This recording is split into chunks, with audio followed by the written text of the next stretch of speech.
بجد كان نفسي في البولتي والبوري بتاعنا قوي في مصر. بس الصياديه العظيم بتاعنا طحينه كده، وننزل بالسمكيه البولتي، نقلب بقى الرز مع السلطه والسمك والطحينه. الميكس ده عظيم ازاي، مش طبيعي.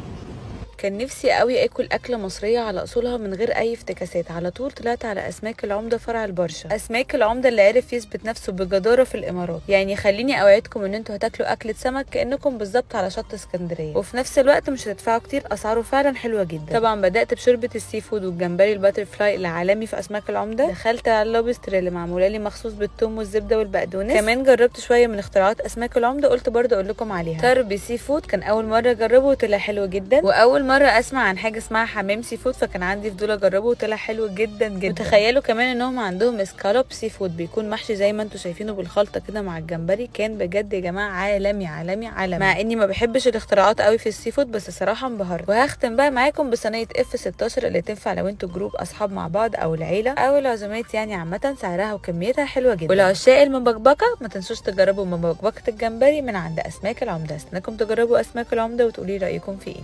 باي باي.